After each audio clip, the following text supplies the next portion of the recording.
আসসালামু আলাইকুম।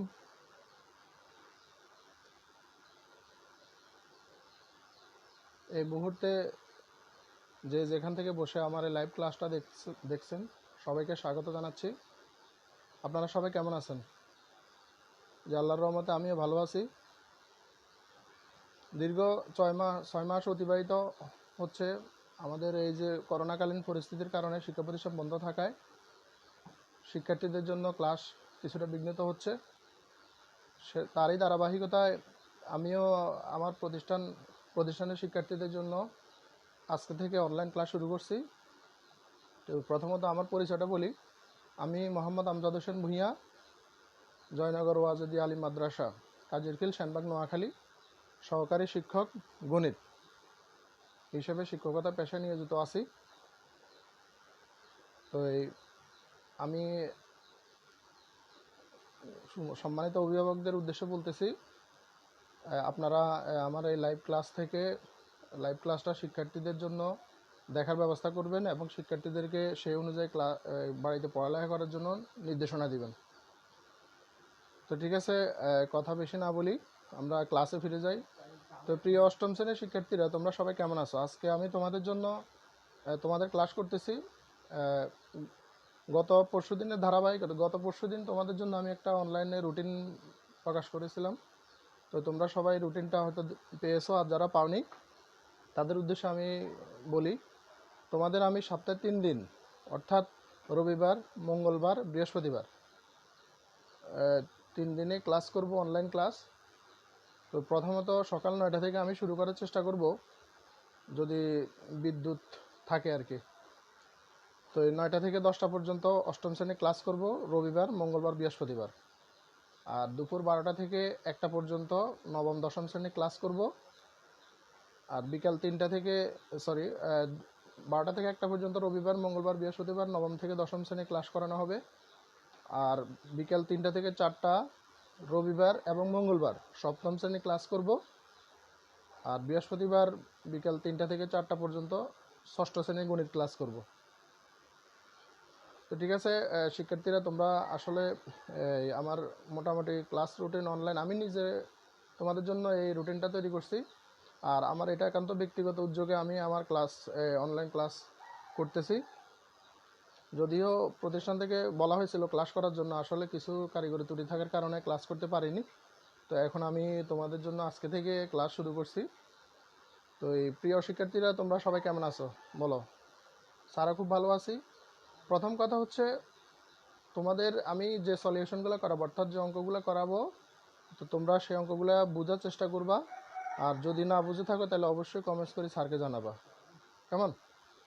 তো ঠিক আছে শিক্ষার্থীরা, অষ্টম শ্রেণীর শিক্ষার্থীরা তোমরা সবাই খাতা কলম নিয়ে বসো আর অঙ্ক বইটা পাশে রাখো। আমি চেষ্টা করব আগামী যে কয়দিন সময় আছে সেই কয়দিনের ভিতরে তোমাদের কিছু সিলেবাস কমপ্লিট করার জন্য। আসলে ওই বাংলাদেশ সরকার তোমাদের জন্য সেই মার্চ মাস থেকেই শুরু করে এখনও অবধি অনলাইনের মাধ্যমে ক্লাস পরিচালনা করছেন, সংসদ টেলিভিশনের মাধ্যমে, বিভিন্ন মাধ্যমে। তো তোমরা আশা করছি সেই ক্লাসগুলো দেখবা, আর পাশাপাশি শিক্ষকদের আমার ক্লাসটাও দেখবা। আর বাংলাদেশের সব জায়গায় এখন মোটামুটি অনলাইন ক্লাস প্রসারিত হচ্ছে। শিক্ষকরা তোমাদেরকে ক্লাসে সংযুক্ত রাখার জন্য, তোমাদের পড়ালেখা যাতে বিঘ্নিত না ঘটে সেই জন্য তোমাদেরকে অনলাইন ভিত্তিক শিক্ষকরা ক্লাস পরিচালনা করছে। তো তোমরা সবাই ক্লাসগুলো দেখবা। আর সংসদ টেলিভিশনের মাধ্যমে সরকার তরফ থেকে আমার ঘরে আমার মাদ্রাসা, আমার ঘরে আমার স্কুল, এই পরিপ্রেক্ষিতে বিভিন্ন শ্রেণীর ক্লাস প্রসারিত হচ্ছে, সেই ক্লাসগুলো দেখবা, ঠিক আছে? তো ঠিক আছে, বেশি কথা না, আজকে জাস্ট হয়তো প্রাথমিক সেই জন্য কথাটা বললাম আর কি, উপস্থাপনা সেই জন্য। তো ঠিক আছে, আসো প্রিয় শিক্ষার্থীরা, অষ্টম শ্রেণীর শিক্ষার্থীরা, তো তোমরা আসলে সবাই ভালো আছো? তো প্রথমত তোমাদের যে আমি অধ্যায় নিয়ে আলোচনা করব সেটা হচ্ছে প্যাটার্ন। তো তোমরা সবাই প্যাটার্ন সম্পর্কে জানো, আগে যেহেতু তোমাদেরকে করানো হয়েছে, তারপরে আমি আবার পুনরায় রিপিট করতেছি অনলাইন ক্লাসের মাধ্যমে। তো তোমাদের তোমাদেরকে একটা জিনিস জানার জন্য বলতেছে, আমার ইয়েটা ঠিকমতো দেখা যাচ্ছে কিনা, সাউন্ডটা ঠিক আছে কিনা তোমরা একটু বলবা, কেমন? যদি সমস্যা হয় তাহলে অবশ্য পরবর্তীতে স্যার এটা দেখলে আমি এগুলো সমস্যার সমাধান করতে পারবো। তো সাউন্ডটা ঠিকমতো যাচ্ছে কিনা তোমাদের কাছে, ঠিকমতো বোর্ড দেখা যাচ্ছে কিনা সেটা বলবা, কেমন? তো ঠিক আছে প্রিয় শিক্ষার্থীরা, অষ্টম শ্রেণীর শিক্ষার্থীরা আসো, আমরা প্যাটার্ন সম্পর্কিত যে আলোচনা আজকে সেটা আমরা একটু দেখি। তো তোমরা কি জানো প্যাটার্ন কি? অষ্টম শ্রেণীর প্রথম অধ্যায়, সেটা হচ্ছে প্যাটার্ন। তো আমরা সবাই প্যাটার্ন সম্পর্কে জানি। আসলে প্যাটার্নটা হচ্ছে নির্দিষ্ট পন্থায় কোনো কিছুর নকশা বিন্যাস করা বা কোনো কিছুর নকশা, যে কোনো গাণিতিক বিষয় সাজানোর যে প্রক্রিয়া, সেই প্রক্রিয়াটা হচ্ছে প্যাটার্ন। বুঝতে পারছো? তা আমি আবার বলি, নির্দিষ্ট পন্থায় কোনো কিছু, কোনো সংখ্যা, দেখো সবাই,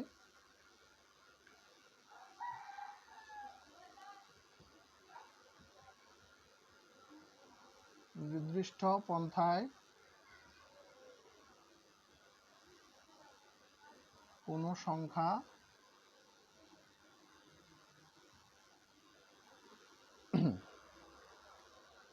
নকশা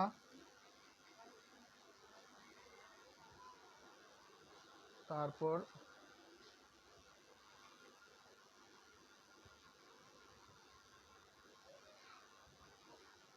গাণিতিক বিষয় সাজানো বা বিন্যস্ত করার প্রক্রিয়াটা হচ্ছে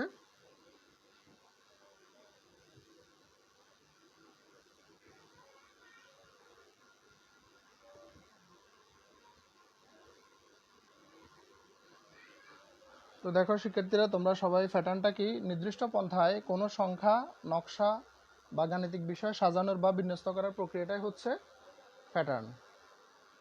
ঠিক আছে শিক্ষার্থীরা?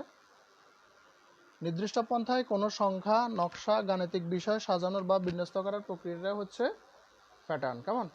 তো এটা তোমরা জেনে রাখবা, লিখে রাখলেও লিখে রাখতে পারো, তোমরা সবাই একটু খেয়াল করো।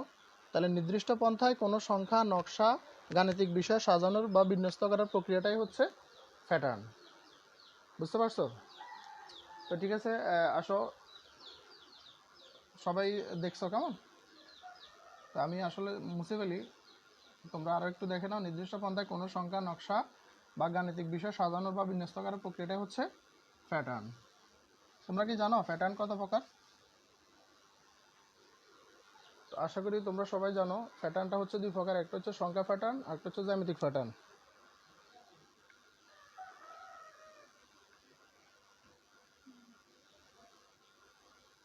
প্যাটার্ন দুই প্রকার, যেমন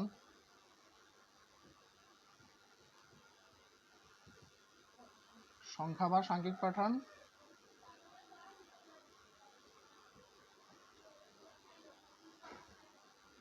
আর একটা হচ্ছে জ্যামিতিক প্যাটার্ন।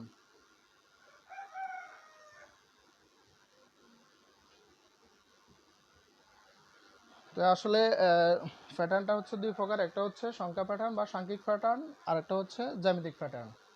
তো আসো আমরা শিক্ষার্থীরা সংখ্যা প্যাটার্নটা কি সেটা সম্পর্কে একটু জানি। সবাই দেখছো কেমন? তাহলে প্যাটার্ন কয় প্রকার? দুই প্রকার, যেমন কি এক সংখ্যা প্যাটার্ন বা সাংখ্যিক প্যাটার্ন আর একটা হচ্ছে জ্যামিতিক প্যাটার্ন।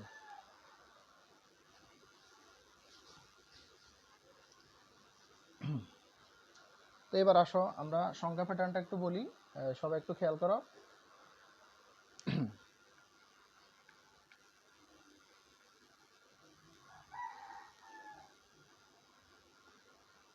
সংখ্যা প্যাটার্নটা হচ্ছে কিছু সংখ্যা, অর্থাৎ স্বাভাবিক সংখ্যা, জোড় সংখ্যা অথবা বিজোড় স্বাভাবিক সংখ্যাগুলো ক্রমান্বয়ে লেখা, একটা নির্দিষ্ট পার্থক্য বজায় রেখে বা অর্থাৎ ক্রমবিন্যাস বজায় রেখে যে সিরিয়ালে লেখা হয়। যেমন দেখো, আমি যদি সংখ্যা প্যাটার্নে যদি বলতে পারি 1 2 3 4 5 dot dot dot dot dot dot, আসছে না? এই যে এইভাবে লিখুন সিরিয়ালে, সেটা হচ্ছে সংখ্যা প্যাটার্ন। যেমন আমি লিখতে পারি 2 4 6 8 10 dot dot dot dot dot. তাহলে পার্থক্যটা খেয়াল করো, এখানে পার্থক্য 2, এখানে পার্থক্য 2, এখানে পার্থক্য 2, এখানে পার্থক্য 2, তাহলে প্রতিবারে পার্থক্য 2 2 করে। এইগুলোকেই বলা হয় সংখ্যা প্যাটার্ন। ঠিক আছে? তাহলে সংখ্যা প্যাটার্নটা কি? স্বাভাবিক সংখ্যাগুলোকে ক্রমান্বয়ে লেখার পরে যে বিন্যাস যে পাওয়া যায় সেটা হচ্ছে কি প্যাটার্ন? সংখ্যা প্যাটার্ন। তো আশা করি শিক্ষার্থীরা দেখছো কেমন? তাইলে আমি আবার বলি, প্যাটার্নটা কয় প্রকার? দুই প্রকার। একটা হচ্ছে সংখ্যা প্যাটার্ন বা সাংখ্যিক প্যাটার্ন অথবা জ্যামিতিক প্যাটার্ন। 2 নম্বরটা হচ্ছে জ্যামিতিক প্যাটার্ন। তো সংখ্যা প্যাটার্নটা একটু দেখো, 1 2 3 4 5 ডট ডট ডট ডট এভাবে ক্রমান্বয়ে যে সংখ্যাগুলো আসবে সেটাই হচ্ছে সংখ্যা প্যাটার্ন। তারপরে 2 4 6 8 10 এরকম আরও হতে পারে। যেমন বিজোড় সংখ্যা দিয়ে যদি বলি 3 5 7 9 11 ডট ডট ডট ডট এইগুলা। ঠিক আছে, আশা করি বুঝতে পারছো। এবার আসো আমরা জ্যামিতিক প্যাটার্নটা একটু দেখি।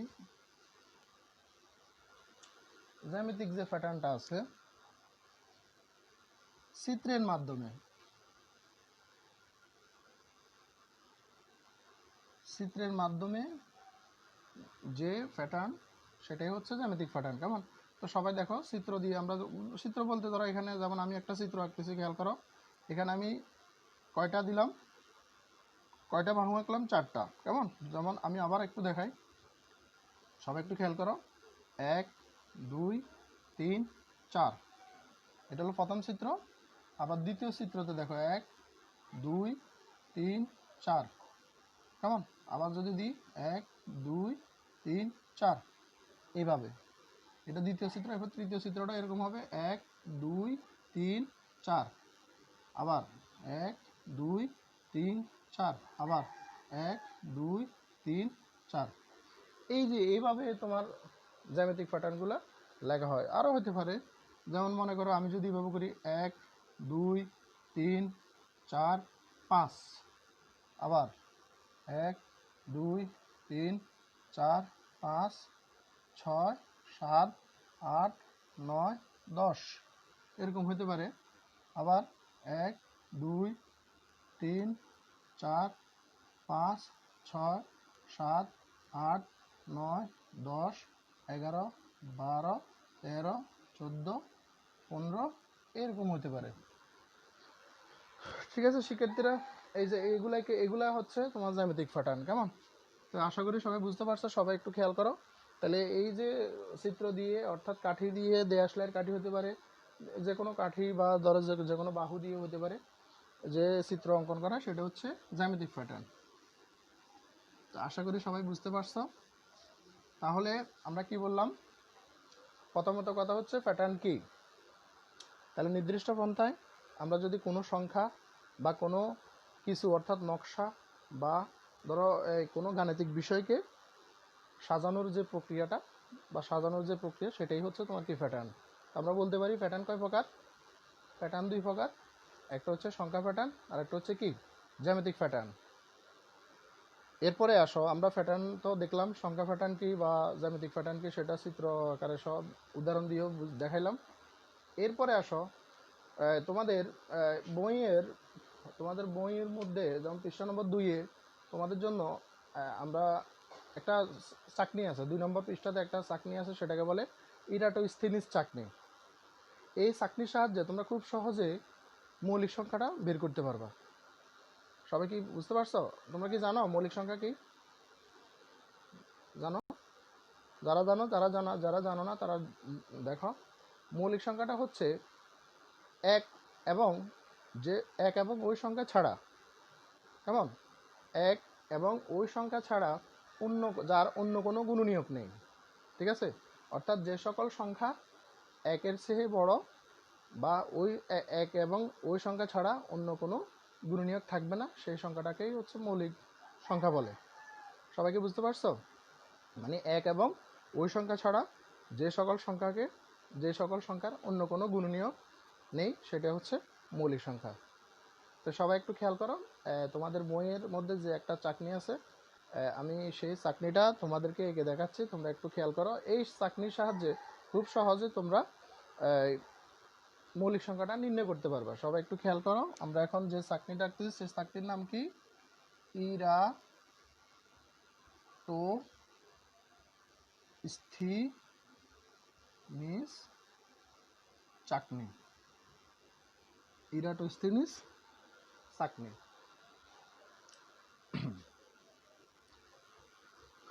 কি বললাম?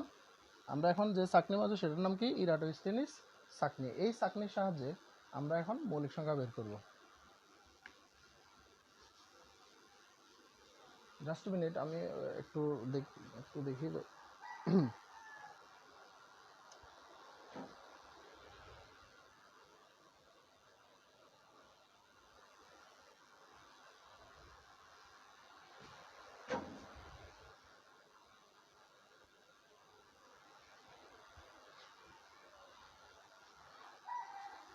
ঠিক আছে শিক্ষার্থীরা, তোমরা সবাই দেখো, আমি এখন একটা চাকনি আঁকতেছি, সবাই একটু খেয়াল করো। সবগুলা লিখবো না, কিছু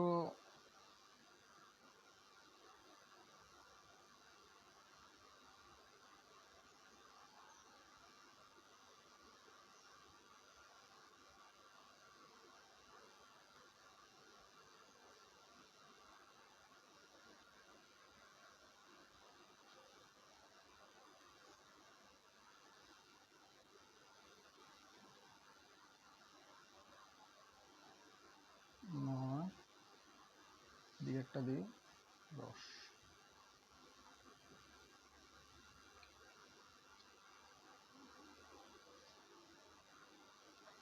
এটা হচ্ছে ইরাটোস্থেনিস চাকনি, কেমন? তো প্রথমত আমরা 1 2 3 4 5 6 7 8 9 10 11 12 13 14 15 16 17 18 19 20 21 22 23 এভাবে সংখ্যাগুলো লিখবা।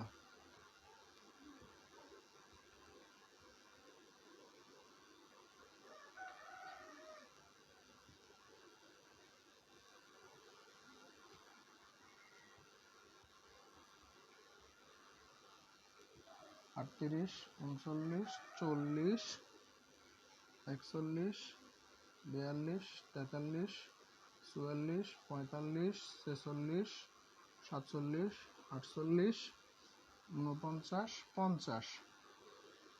দেখো শিক্ষার্থীরা, আমরা 1 থেকে 50 পর্যন্ত সংখ্যাগুলা বক্সের ভিতরে লিখছি।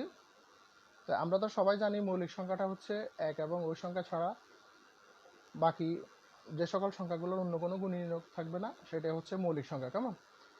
তো সবাই একটু খেয়াল করো, আমরা একটাকে এক কোনো মৌলিক সংখ্যা নয়, কেমন? আমরা এই 1 বাদ দিব।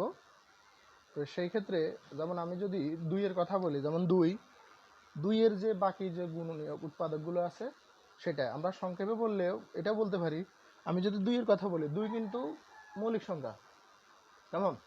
কারণ 2 মৌলিক সংখ্যা হওয়ার কারণ কি? 2 এর শুধুমাত্র 2 গুণ 1, আর কোনো উৎপাদক নেই, কেমন? তাহলে 2 এর 1 এবং 2 দুটাই কি সংখ্যা? দুইটা হচ্ছে মৌলিক সংখ্যা। তো সবাই একটু খেয়াল করো, আমি যদি প্রথমত 2 এর কথা বলি, যদি আমি 2 এর মৌলিক যদি উৎপাদকগুলো বলি, তাহলে আমি বলতে পারি যেমন 2 দুগুণে 4, 3 দুগুণে 6। অর্থাৎ আমরা যদি এই যে ছোটোবেলা পড়ছিলাম, নামতা পড়ছিলাম না, সেই নামতাগুলোর মতোই, যেমন 2 এর নামতা যদি আমি বলি, 2 একে 2, 2 দুগুণে 4, 3 দুগুণে 6, 4 দুগুণে 8। এভাবে জোড় সংখ্যাগুলো আমরা যদি কেটে দিই, তাহলে বাকি যা থাকে সেগুলা পরে লিখবো। যেমন 5 দুগুণে 10, 6 দুগুণে 12, 7 দুগুণে 14, 8 দুগুণে 16, 9 দুগুণে 18, 10 দুগুণে 20, 11 দুগুণে 22। অর্থাৎ জোড় সংখ্যাগুলো আমরা কেটে দিলাম। এই 15 দুগুণে 30, 16 দুগুণে 32, 17 দুগুণে 34, 18 দুগুণে 36, 19 দুগুণে 38, 20 দুগুণে 40, 21 দুগুণে 42, 22 দুগুণে 44। এইভাবে আমরা জোড় সংখ্যাগুলো কেটে দিলাম। এরপরে দেখো বাকি যে সংখ্যাগুলো রয়েছে, যেমন আমি 2 এর কথা বললাম প্রথমে, তাহলে 2 এর জন্য আমরা 2 এর যে বাকি উৎপাদকগুলো আছে, যে 2 এর যে সংখ্যাগুলো আছে জোড় সংখ্যা, সেগুলা কেটে দিলাম। তাহলে 2 দুগুণে 4, 3 দুগুণে 6, 4 দুগুণে 8, 5 দুগুণে 10, 6 দুগুণে 12, 7 দুগুণে 14, এগুলা জোড় সংখ্যাগুলো কেটে দিলাম। আসো এবার আমরা 3 এর কথা বলি, তাহলে 3ও কিন্তু মৌলিক সংখ্যা, কারণ 3কে 1 এবং ওই সংখ্যা ছাড়া অন্য কোনো সংখ্যা দিয়ে বিভাজ্য নয়, মানে কোনো ভাগ করা যায় না, তাই 3ও আমরা বলতে পারি মৌলিক সংখ্যা। আসো আমরা 3 এর গুলো কাটি। যেমন 3 যদি আমি বলি, তাহলে 3 একে 3, 3 দুগুণে 6, আমরা তো কেটে দিছি, 3 তিরিকা 9, সেটাও কেটে দিলাম, 3 চারা 12, 3 পাঁচা 15। 3 6 18 কেটে দিলাম, 3 7 21, 3 8 24, 3 9 27, 3 10 সরি 3 10 30, আমরা তো কেটে দিলাম 30, 3 11 33, 3 12 36, 3 13 39, কেমন, 3 14 42, 3 15 45, 3 16 48, আর নেই 3 17 51, সেটা আমরা লিখি নাই। তো আশা করি শিক্ষার্থীরা তোমরা সবাই দেখতে পারছো। তাহলে আমরা কি বললাম, 2-এর যে উৎপাদকগুলো পাইলাম সেগুলো আমরা সবগুলো কেটে দিলাম 2 নামতার মাধ্যমে, বা 2 দুগুণে 4, 3 দুগুণে সেভাবে। 3-এর জন্য পড়লাম 3 একে 3, 3 দুগুণে 6, 3 3 9, 3 6 12, 3 5 15, 3 6 18, এইভাবে আমরা নামতা ফোড়ে কী করলাম, এগুলা কেটে দিলাম। তো তোমরা সবাই তো অবশ্যই ছোটোবেলায় শিখছো, নামতাগুলো শিখছো, সেই মানে সহজ পদ্ধতিতে এগুলা কেটে দিলেই বাকি যেগুলো থাকবে সেগুলোকেই মৌলিক সংখ্যা বলে। এরপর আসো, আমি 2 3 দেখাইলাম, এরপর 5 আছে, দেখো 5টাও কিন্তু মৌলিক সংখ্যা। 5 মৌলিক সংখ্যা হচ্ছে 5কে 1 এবং ওই সংখ্যা ছাড়া, মানে 5 ছাড়া অন্য কোনো সংখ্যা দিয়ে কী করা যায় না, বিভাজ্য নয়। বুঝতে পারছো? তো সবাই খেয়াল করো, 5-এর নামটা পড়ো। 5 থেকে 5, আমি 5-এর কথা বললাম। 5 দুগুণে 10 আমরা আগেই কেটে দিছি, 3 5 15 কেটে দিলাম, 3 6 4 5 20 কেটে দিলাম, 5 5 25। দেখো এই যে 5 5 25 কিন্তু দেখো খেয়াল করো, 25 কিন্তু আগে কাটা হয়নি, এখন কেটে দিব 5-এর জন্য।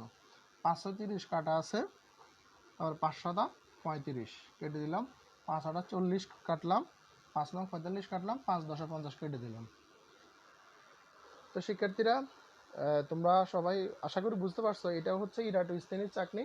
এই চাকনির সাহায্যে খুব সহজেই তোমরা মৌলিক সংখ্যা নির্ণয় করতে পারবে। তাইলে আশা করি প্রিয় শিক্ষার্থীরা তোমরা সবাই মৌলিক সংখ্যা কীভাবে বের করে সেটা বুঝতে পারছো, কেমন? তাহলে আবারও বলি, মৌলিক সংখ্যাটা কি? মৌলিক সংখ্যাটা হচ্ছে যে সংখ্যাকে 1 এবং ওই সংখ্যা ছাড়া অন্য কোনো সংখ্যা দ্বারা বিভাজ্য নয়, মানে অন্য কোনো সংখ্যা দিয়ে ওই সংখ্যাকে ভাগ করা যাবে না, সেই সংখ্যাটাকেই মৌলিক সংখ্যা বলে। কেমন? আশা করি বুঝতে পারছো। এইভাবে তোমরা, তাহলে আমি আবার একটু বলি, তোমরা সবাই একটু খেয়াল করো। তাহলে এই চাকনির নাম, এটার নাম কি?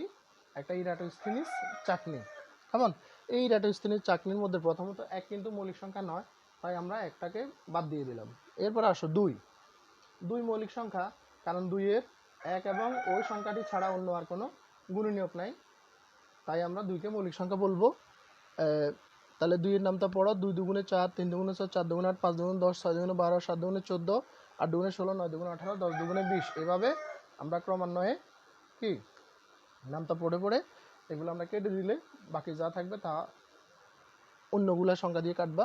যেমন 3-এর নামটা পড়লে 3 একে 3, 3 দুগুণে 6, 3 3 9, 3 6 12, 3 5 15 ইত্যাদি ইত্যাদি। কেমন? এরপরে 5 দিয়ে বললে 5 একে 5, 5 দুগুণ 10, 3 5 15 এভাবে কেটে দিবা। এবারে 7-এর নামটা পড়বা, 7 একে 7, 7 দুগুণে 14, 3 7 21, 4 7 28, 5 7 35, 6 7 42, 7 7 49। এই যে দেখো একটা কাটা যায় এখানে, এইভাবে কেটে দিবা। কেমন? তো ঠিক আছে শিক্ষার্থীরা, তোমরা সবাই ইরাটোস্থেনিস চাকনিটাও বুঝতে পারছো।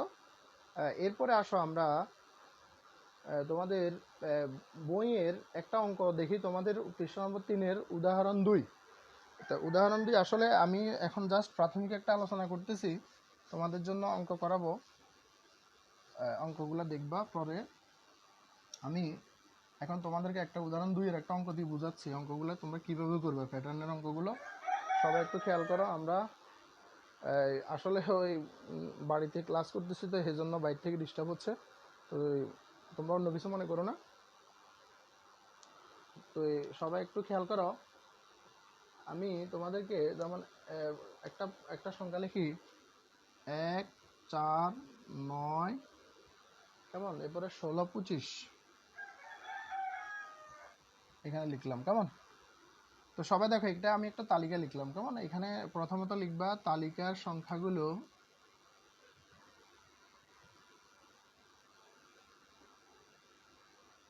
1 4 9 16 25 ডট ডট ডট ডট লিখবা। এরপরে যে পার্থক্য আছে তোমরা এখানে দেখো, পার্থক্যটা বের করবে এরকম, দ্বিতীয় পদ থেকে প্রথম পদ বিয়োগ করবা, তাহলে 4 থেকে 1 বাদ দিলে কত হয়? 3।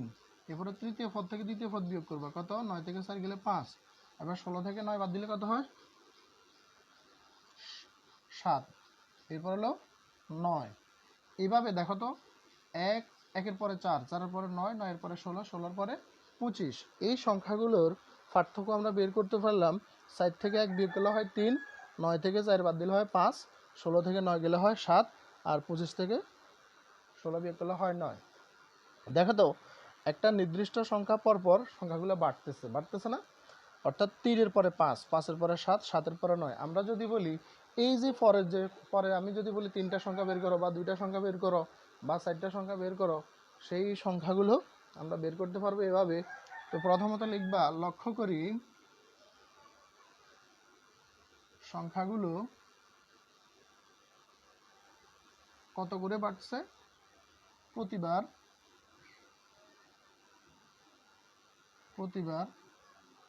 2 করে বাড়ছে। কেমন? প্রতিবার সংখ্যাগুলো 2 করে বাড়ছে। অতএব আমি যদি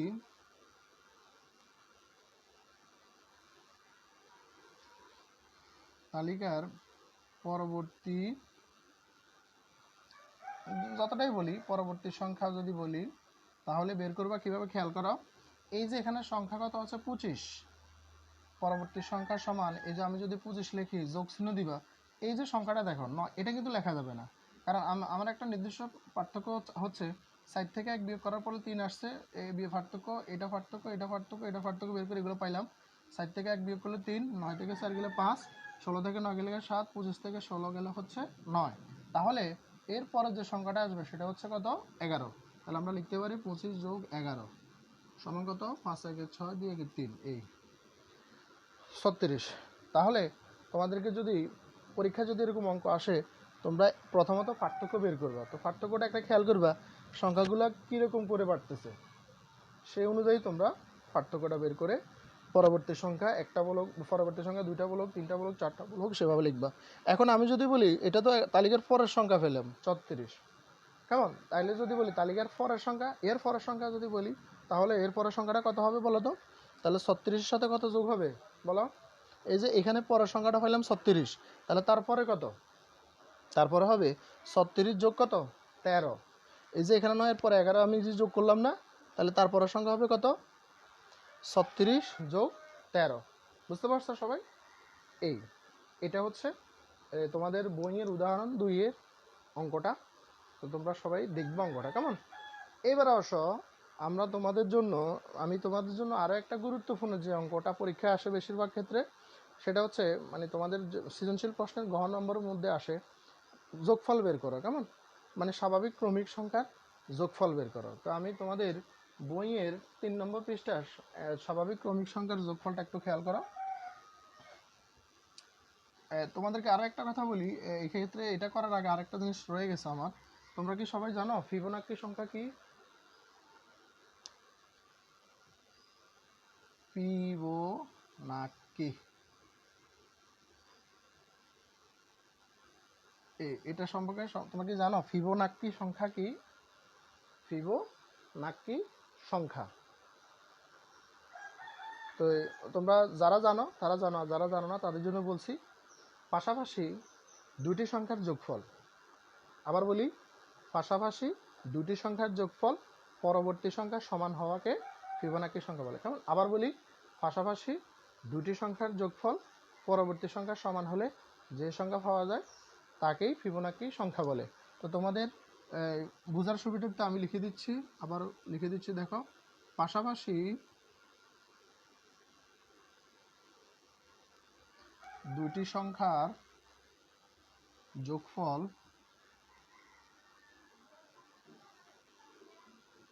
পরবর্তী সংখ্যার সমান হলে যে সংখ্যা পাওয়া যায়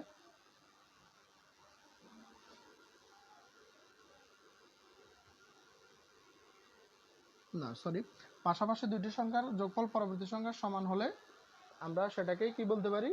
ফিবোনাক্সি সংখ্যা বলতে পারি, কেমন?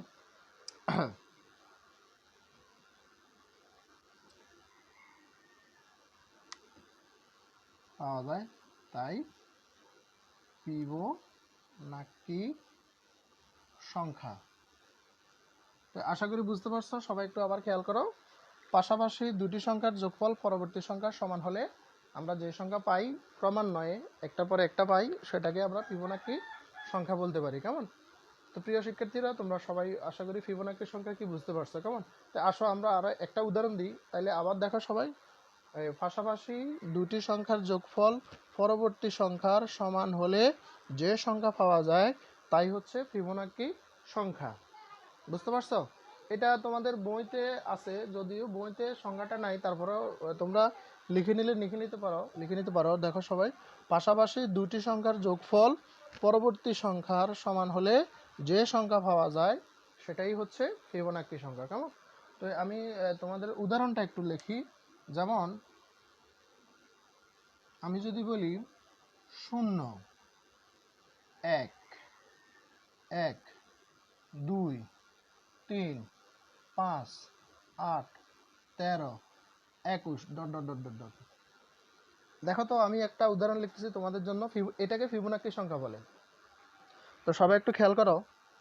প্রথমত 0, তারপর হচ্ছে 1, তারপরে হচ্ছে 1, তারপরে 2, তারপরে 3, এরপরে 5 8 13 21। তো সবাই খেয়াল করো, 1 আসছে, আবার 1 আসছে, তারপরে আবার 2 আসছে, তারপরে আবার 3 আসছে, এরপরে কিন্তু 4 আসার কথা, আসে নাই। 5 আসছে, 5 পর আবার 8 আসছে, 8 পর 13 আসছে। তো কীভাবে আসছে সবাই একটু খেয়াল করো।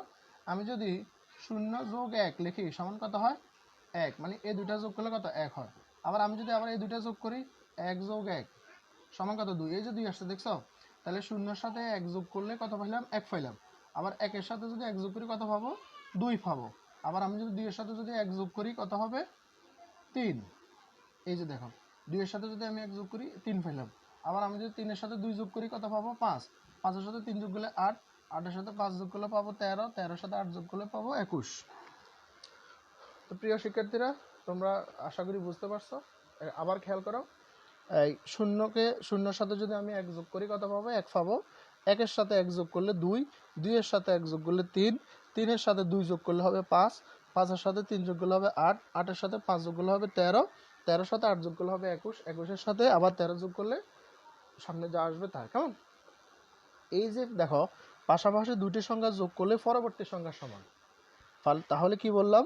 পাশাপাশি দুটি সংখ্যার যোগফল পরবর্তী সংখ্যার সমান হলে আমরা যে সংখ্যা পাই সেটাই হচ্ছে ফিবোনাকি সংখ্যা। কেমন? আশা করি আর এই ফিবোনাকি সংখ্যা জন্য তোমাদের আর সমস্যা হবে না। কেমন? তো এই প্রিয় শিক্ষার্থীরা, তোমরা দেখে নাও। যদি তোমাদের কোনো সমস্যা হয় তাহলে স্যারকে অবশ্যই কল করবা, আর না হলে কমেন্টস বক্সে কমেন্টস লিখবা, আমি রিপ্লাই দেওয়ার চেষ্টা করবো পরবর্তীতে। কেমন? তোমাদের সমস্যাগুলো সমাধান করার চেষ্টা করবো। আর তোমাদেরকে আরেকটা কথা বলি, তোমরা অবশ্যই স্যারের সাথে যোগাযোগ করবা। কোনো সমস্যা ত্রুটি থাকলে আমাকে বলবা, আর তোমাদের কোন কোন অধ্যায়গুলো সমস্যা বেশি সেই সমস্যাগুলো কথা বলবা, তাহলে আমি তোমাদের জন্য সেই সমস্যাগুলো অতি দ্রুত, তো হাতে যে সময় আছে সেই সময়ের ভিতরে আমি চেষ্টা করব তোমাদের কিছুটা সিলেবাস কমপ্লিট করার জন্য। কেমন? আমাদের যেহেতু শিক্ষা প্রতিষ্ঠান বন্ধ, তাই আমরা বাকি যে কদিন সময় আছে মূল্যায়ন পরীক্ষার জন্য, তোমাদের প্রতিষ্ঠানে মূল্যায়ন পরীক্ষা হবে, সেই মূল্যায়ন পরীক্ষার জন্য আমি এখন যেগুলো করাইতেছি সেগুলো তোমরা ফলো করবা। ইনশাল্লাহ সেখান থেকে তোমরা কমন পাইবা, পরীক্ষা আসার সম্ভাবনা থাকবে। কেমন? তো ঠিক আছে প্রিয় শিক্ষার্থীরা, আমরা দেখলাম ফিবোনাকি সংখ্যা। এরপরে আসো তোমাদের বইয়ের 3 নম্বর পৃষ্ঠায়। তোমরা তো সবাই বই নিয়ে বসছো না? বই খোলো। তোমাদের বইয়ের ভিতরে আছে স্বাভাবিক ক্রমিক সংখ্যার যে যোগফল নির্ণয়। যে প্রশ্নটা তোমাদের সৃজনশীল প্রশ্ন এই অধ্যায় থেকে আসলে ঘয়ের মধ্যে থাকে, সেটা হচ্ছে স্বাভাবিক ক্রমিক সংখ্যার যোগফল। স্বাভাবিক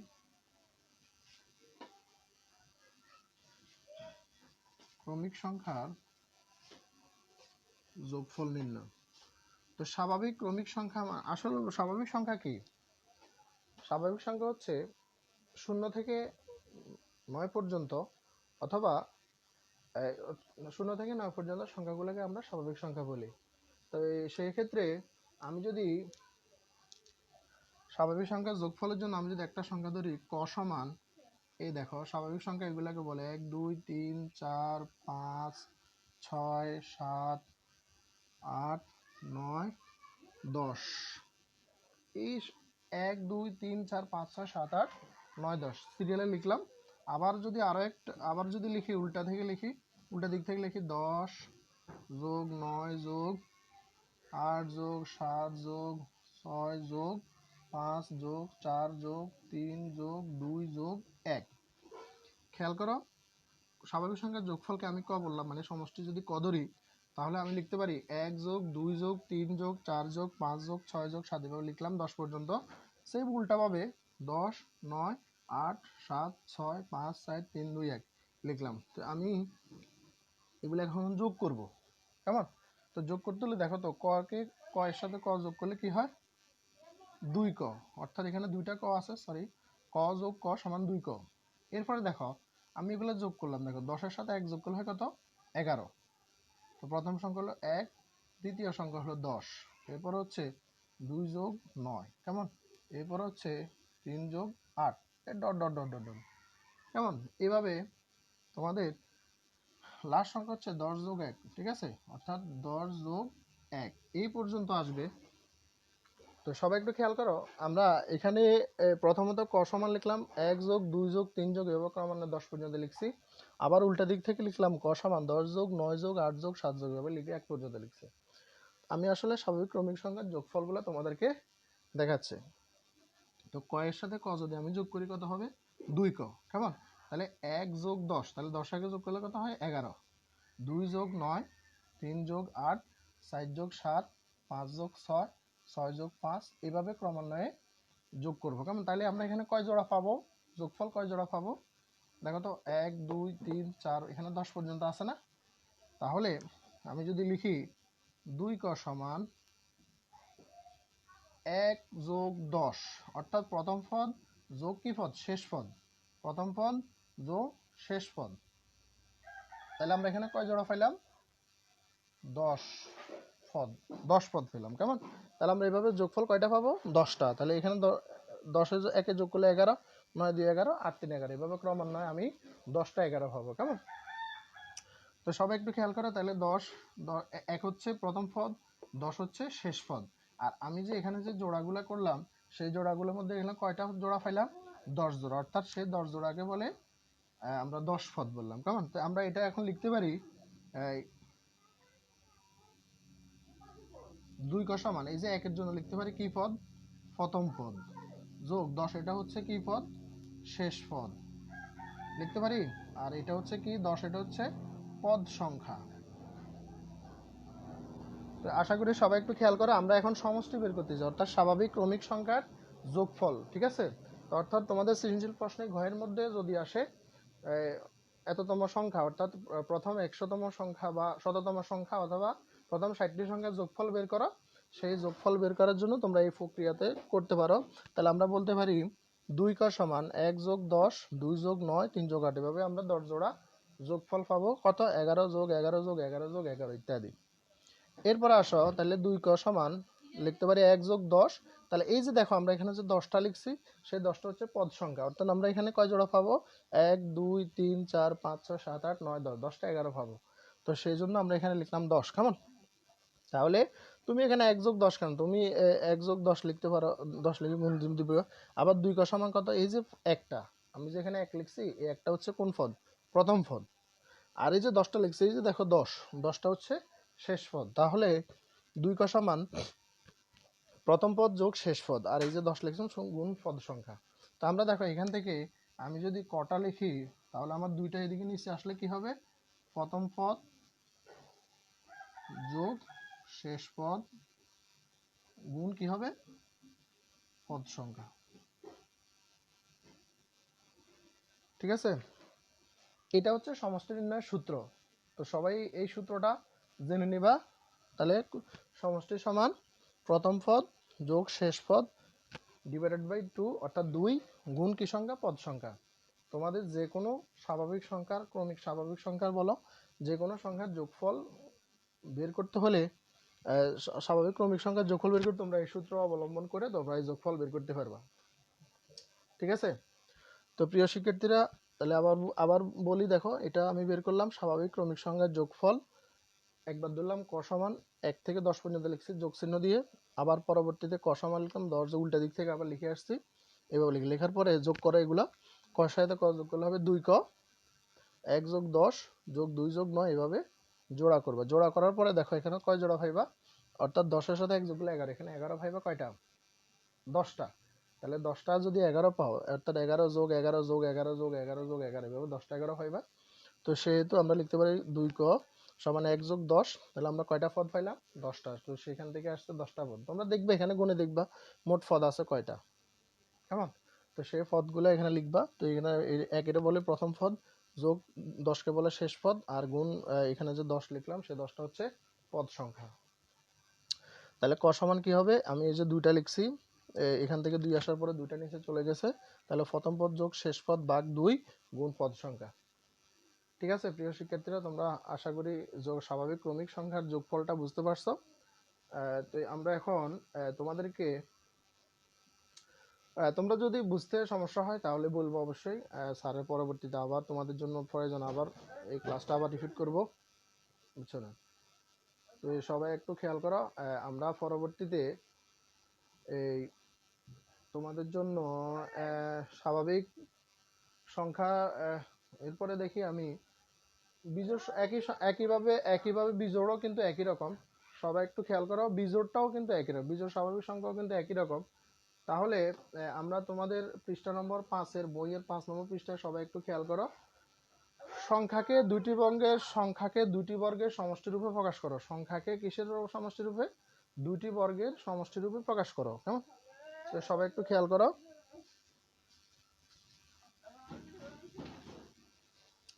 সংখ্যাকে দুটি বর্গের সমষ্টি রূপে প্রকাশ করো। জাস্ট এ মিনিট, একটু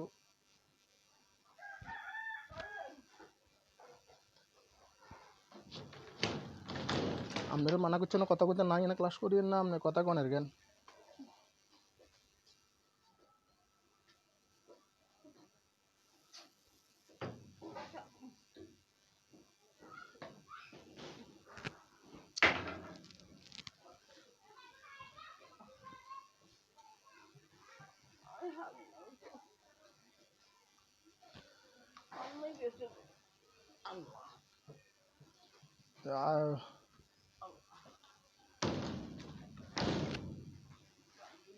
প্রিয় শিক্ষার্থীরা, আসো আমরা আরো একটা,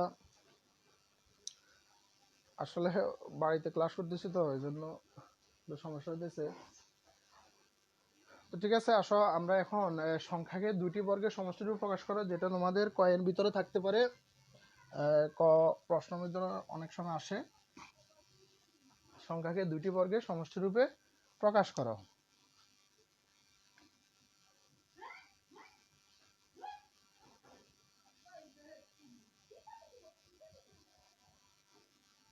সংখ্যাকে দুটি বর্গের সমষ্টি রূপে প্রকাশ। সংখ্যাকে দুটি বর্গের সমষ্টি রূপে প্রকাশ করতে হলে তোমরা সবাই একটু খেয়াল করো, আমি যদি একটা সংখ্যা লিখলাম 13, আমি এই সংখ্যাকে বিভিন্নভাবে যোগফল বের করতে পারি, কেমন। দুইটা সংখ্যার মাধ্যমে আমরা যোগ করে বের করতে পারি। আমি যদি এখানে লিখি 4 যোগ 9, দেখো তো 13 সমান কত, 4 যোগ 9, 4 এর 9 যোগ করলে 13। আমি দুটি বর্গের সমষ্টি বলছে না, বর্গের সমষ্টি, অর্থাৎ যোগফল বের করবা। তো আমি যদি 4 এর বর্গমূল যদি বলি 2, মানে 2 স্কয়ার, যোগ এখানে যদি বলি 3, 3 স্কয়ার, তাহলে 2 দুগুণে 4, 3 তিরিকা 9। তো প্রিয় শিক্ষার্থীরা, তোমরা একটু দেখো, তাহলে 13 সমান কি লিখলাম আমি, 4 যোগ 9। অর্থাৎ এমনভাবে সংখ্যাগুলা লিখবা যে সংখ্যাগুলাকে তোমরা বর্গমূল বের করতে পারো, কেমন। যেমন 4 এর বর্গমূল কত, আমি যদি 4 দিয়ে রুট আবার দিই, তাহলে 4 এর বর্গমূল হচ্ছে 2। আমি যদি এটার সাথে 2 গুণ 2 যোগ করি কত হয়, 4 হয়। তাহলে এটাকে এভাবে লিখতে পারি 2 স্কয়ার সমান কত, 4। এইভাবে তোমরা সংখ্যা দুটার যোগফল বের করো। সেম একইভাবে রুট 9 সমান 3, কেমন। তো 3 এর উপর স্কয়ার দিল, অর্থাৎ 3 গুণ 3, 3 তিরিকা 9। আশা করি প্রিয় শিক্ষার্থীরা, আশা করি তোমরা এটা বুঝতে পারছো। 13 দেখলাম, আর একটা দেখি 25, কেমন। তাহলে 25 যোগ করলে কত হবে? 25কে যদি আমি করি কি হবে বলো তো? দেখো তো আমি এভাবে লিখতে পারি কিনা? 9 যোগ 16 পারি? দেখো তো 16 আর 9 যোগ করলে কত? 25 না? তাহলে দেখো 9 এর বর্গমূল কত? 9 এরকে আমি যদি বলি 9 কে ভাঙি তাহলে 3 স্কয়ার যোগ 16 কে ভাঙলে 4 স্কয়ার, তাহলে 3 3 9 4 4 16, 3 3 9 4 4 কত? 16। কেমন? এরপরে দেখো আর একটা লিখলাম, যদি আমি 34 লিখি তাহলে কত হবে? 9 যোগ 25, 9 যোগ 25, তাহলে 9 এর ভাঙি 3 স্কয়ার যোগ 25 কে ভাঙলে 5 স্কয়ার। এইভাবে তোমরা অসংখ্য সংখ্যা পরীক্ষা যদি আসে কয়ের মধ্যে, এই সকল সংখ্যাগুলা কয়ের মধ্যে আসে, তো তোমরা এভাবে ভেঙে করবা। কেমন? তাহলে কি বললাম?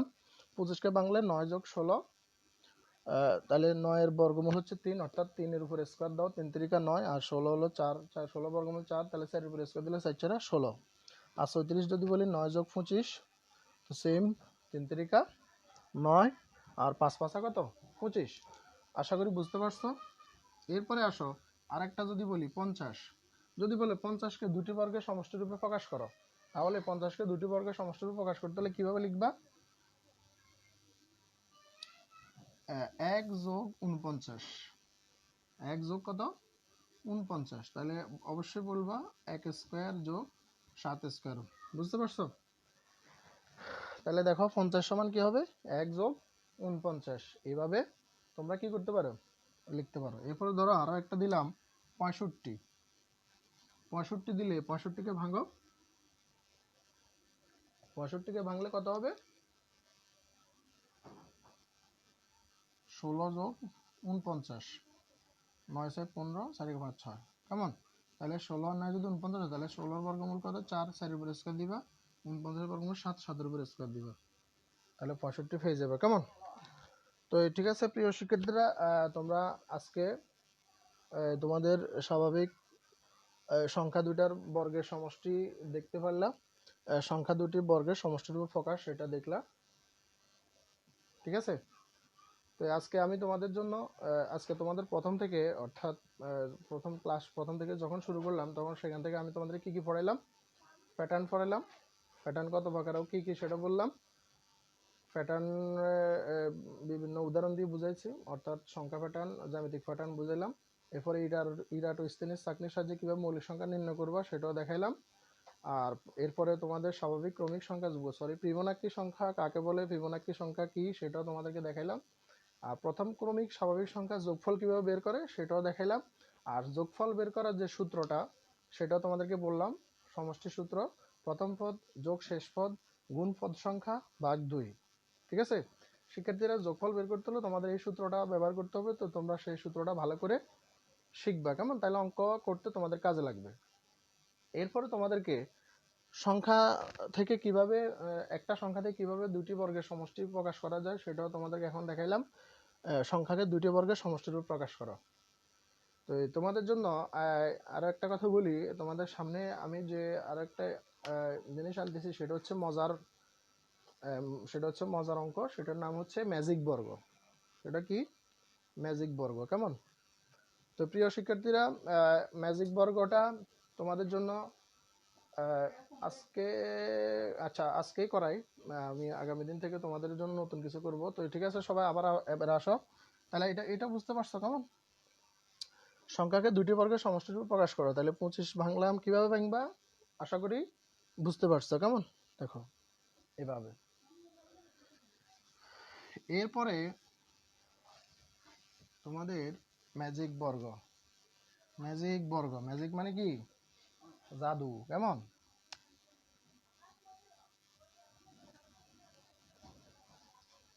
ম্যাজিক বর্গ 3 ক্রমের, 4 ক্রমের, 5 ক্রমের। আমি তোমাদেরকে 3 ক্রমের ম্যাজিক বর্গটা দেখাচ্ছি।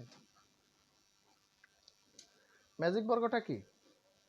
অর্থাৎ এখানে ম্যাজিক বর্গ, যেমন আমি এখানে লিখলাম 3 4 5, অর্থাৎ 3 গুণ 3, 4 গুণ 4, 5 গুণ 5।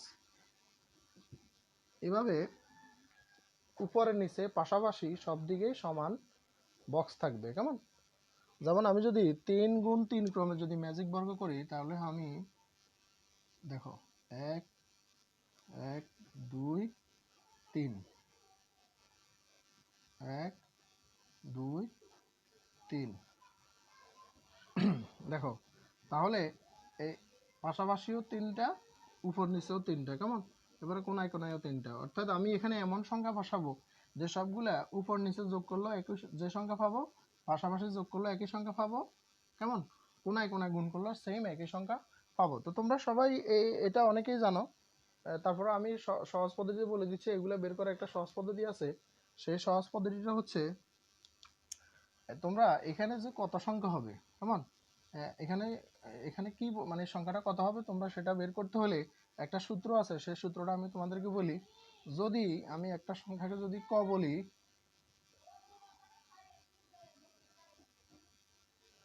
দেখো তো এখানে যদি ক এর মান যদি আমি কি বলি 3 বলি যদি 3 ক্রমের করতেছি আমি যদি 3 বলি তাহলে 3 স্কয়ার যোগ 1 ভাগ 2 তাহলে কত হয় দেখো তো 3 3 3 9 যোগ 1 ভাগ 2 তাহলে কত হয় 2 3 গুণ 10 2 দিয়ে 10কে ভাগ করলে 5 3 পাতা 15 তাহলে আমি 3 ক্রমের ম্যাজিক বর্গ বের করলে আমার এইদিকে চারপাশে আমাকে যোগফল কত বের করতে হবে 15 বের করতে হবে তো সবাই আবার একটু খেয়াল করো আমি তোমাদেরকে সূত্রটা আবার একটু লেখাই সেই সূত্রটা যদি আমি একটা 3 ক্রমে যদি করতেছি তাহলে আমি যদি সেখানে ক বলি সেই ক বললি তাহলে ক স্কয়ার যোগ 1 ভাগ 2 এই সূত্রের সাহায্যে তোমরা এখানে যোগফল কত হবে সেটা বের করবা তো যেহেতু আমি 3 বলছি তাহলে এখানে কি হবে ক এর জায়গায় 3 বসাইবা এখানে 3 স্কয়ার লিখবা যোগ 1 ভাগ কত 2 তো সবাই একটু খেয়াল করো 3 3 3 9 যোগ 1 ভাগ কত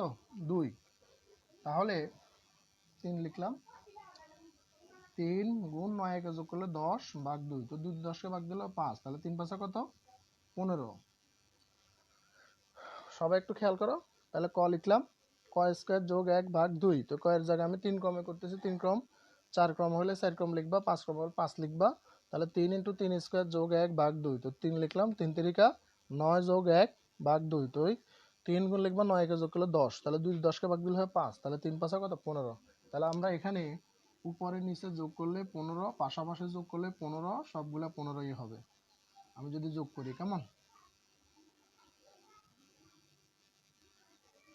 দেখো তো এবার আমি কিভাবে বের করি এই 3 ক্রম বের করতে হলে প্রথমত একটা খেয়াল রাখবে আমি যদি এটাকে 1 বলি 2 বলি 3 বলি 4 বলি 5 বলি আমাদের এই মধ্যখানে এখানে একটা 5 দিবা সবাই একটু ভালো করে বুঝে নাও এই অঙ্কগুলো খুবই মজার যেহেতু সেজন্য এটাকে ম্যাজিক বর্গ বলা হয়েছে তো সবাই একটু খেয়াল করো তাহলে আমি মিডলে কি লিখলাম 5 লিখলাম কেমন এরপরে দেখো এখানে জোড় সংখ্যাগুলো বসাবে 2 কি বসালাম জোড় সংখ্যা 2 বসাবে এখানে কত বসাবে 4 এখানে কত বসাবে 6 এখানে কত বসাবে 8 তাহলে দেখো সবাই একটু খেয়াল করো শর্টকাট তাহলে প্রথম মিডলে কি লিখবা মধ্যের বক্সে কি লিখবা 5 লিখবা তারপরে লিখবা 2 তারপরে লিখবা 4 এখানে লিখবা 6 এখানে লিখবা 8 অর্থাৎ জোড় সংখ্যাগুলো বসাই দিবে এরপরেই তো সহজ খেয়াল করো যোগ করো 4 দিয়ে যোগ করলে কত 6 তাহলে 15 এর জন্য আর কত দরকার 9 দরকার এবার দেখো 8 আর 6 যোগ করলে কত 14 আর কত দরকার 1 দরকার দেখো এবারে 9 5 14 14 কে 15 এখানে দেখো 6 দিয়ে 8 আর কত দরকার 7 দরকার আবার 7 5 12 12 আর 3 15 দেখো কত সুন্দর করে মিলে গেছে 15 চারিদিকে 15 এই 5 দিয়ে 7 8 এর সাথে 15 7 দিয়ে 9 9 এর 15 এইভাবে এটা সহজ কেমন তো সবাই এটা আশা করি বুঝতে পারছো তাহলে প্রথমত কি বসাবা মধ্যখানে 5 বসাবা তারপর কত বসাবা 2 4 6 8 কেমন এরপরে বাকিগুলো যোগ করে তোমরা সেটা লিখবা আসো আমি এখন 4 ক্রমের যে ম্যাজিক বর্গটা আছে সেই ম্যাজিক বর্গটা তোমাদেরকে দেখাচ্ছি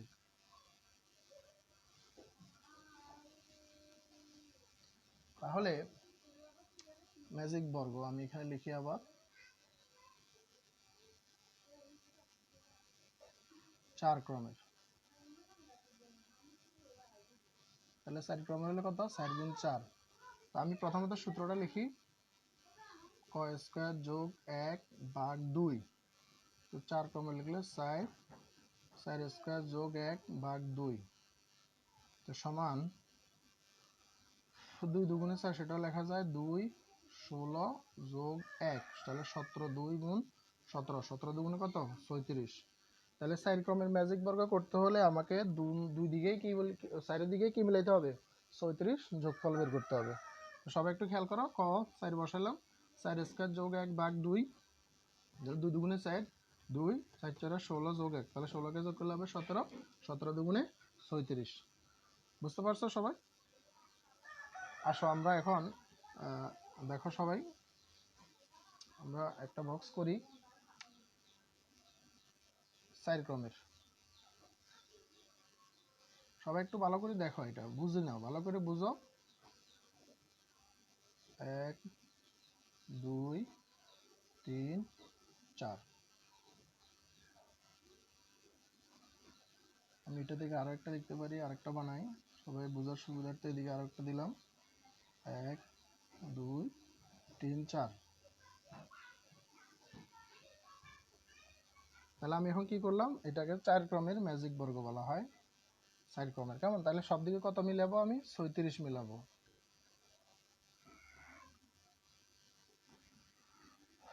তো সবাই একটু খেয়াল করো, আমি 4 ক্রমের ম্যাজিক বর্গটা দেখাচ্ছি, খেয়াল করো। আমি এখানে সিরিয়ালে 1 2 3 4 5 6 7 8,